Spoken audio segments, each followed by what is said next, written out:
So we know that cleaning, sanitizing, we're not sterilizing. Cleaning and sanitizing is important. And we've done videos about those already. You've already instructed us. But is anything particular we need to do when we deal with corny kegs? Okay, so first of all we need to basically open the keg. Want to make sure that there's no gas inside here. With this particular one, you're not going to get it open when there's gas inside, which is a good thing, because it's a safety consideration. But I know with some of the other little kegs, you can actually unscrew the thing, and then once it's still under pressure, you can get some real big bang going your way, and you're going to clean the ceiling if it doesn't take your eye out. So that's an important safety consideration. Yes. So firstly, make sure that gas port is open, and then you can lift this up, and then this whole thing comes out. I'm just going to drop this into the boiling water, because that's easy enough to sanitize, but you need more boiling water because you're going to have to rinse this out too, right? Yeah. I keep on saying hot and boil, boil and hot, but that's not the same thing when we talk about sanitizing, is it? No. No, so to sanitize effectively, you want to be up around sort of 70 degrees. Preferably if you can use boiling water, and as much of it as you've got is probably best. How long does it have to be in contact with the surface before you can assume that it's sanitized? Well, generally you want to make sure that it's there for sort of a couple of minutes. All the other parts, this is our tube that we're going to run from our fermenter. That goes with the rest of the stuff. That's going to get it's sunny. Yep. Anything else that's going to come into contact with the keg or the beer. Basically, to sanitize this keg, we will put 5 litres of boiling water in here. Again, safety first. Kids out of the way. There's a lot of a procedure that you need to go through because you want to get some of these nozzles clean as well, isn't it? All right, now here's the fun part. You're going to fish that one out? Sure.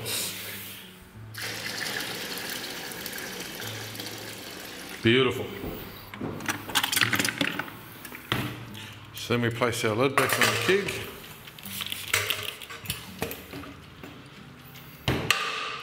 When you put your boiling water in there, I've had some bad experiences that lid doesn't always close properly. Obviously, you're going to get flat beer, but when you've got some hot water stuff in there, it's not a good idea. You've got some tips for me? Yeah, so first of all, now that you've got hot water in there, everything's going to be very hot, so you want to be making sure that you wear gloves. Right, there you go. So first of all, make sure that this that the actual closure on the lid is actually pushed right down. And your little gas escape nozzle, because I've learned that sometimes doesn't click in place either. Yeah, make sure that that's closed. And then we want to turn on our CO2 bottle and just have a little amount of gas coming at it. Most kegs will have an in and an out, so an in is the gas. So you attach that onto the gas port and make sure that the attachment clicks right down. It should make a nice click sound when you attach it. Yeah, you want to make sure that your pressure's not set too high. We've currently got about 10 psi in there, so it's not going to do too much. Not too much, but it's not too much of an issue, because if you do overfill it and the pressure is too high, you just release a little bit of it to make sure you don't get yourself a bit of a rocket when you put that other tap on. Yeah. The other thing you need to think about as well when you're using CO2 is very, very dangerous when you're using it in the home or even in a workplace. It replaces air without you even knowing. So you need to make sure that whenever you're using CO2 in your house, that you either do it outside or you have all your windows and doors open when you're doing so.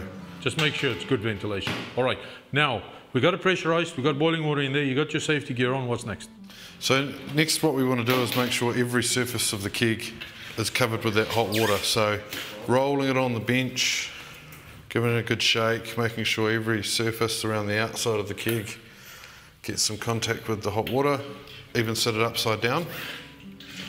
Set it upside down, so then that sanitizes the lid as well, and it gets the bottom parts of the ports as well.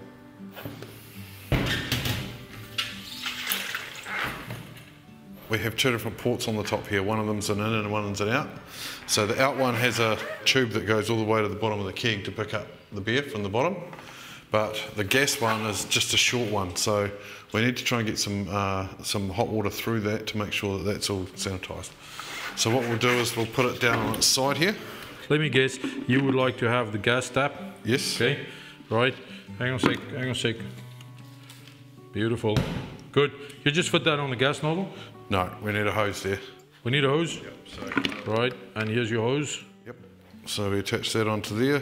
These have got quick fittings on them, which are quite handy because you can just put them on and off. And then we want to attach that to the gas port. Make sure your little teat is hanging in the bucket, otherwise you're going to have it all over the floor. There we go. And that runs a good amount of water through that port and makes sure that it's all sanitized. Good. And we're going to do the same thing then with the line? We are. So for that one, we need to change the fitting over to our product one. There we go. So hang on. Let's give it a squeeze. There we go. And that's good. People might wonder, you know, because you might have taken a shortcut not knowing what's in this bottle. We just have some vodka in here, or good old General Spirit. General Spirit, yeah. Moonshine. Yeah. Okay, hit it. There you go. Run it through. I think that's done. What do you think? No, so what we'll do is we'll actually run all of the water out of there because we're not going to open the keg again until we go to fill it with beer. Ah, sorry, mate. Let's learn a new thing. You aiming?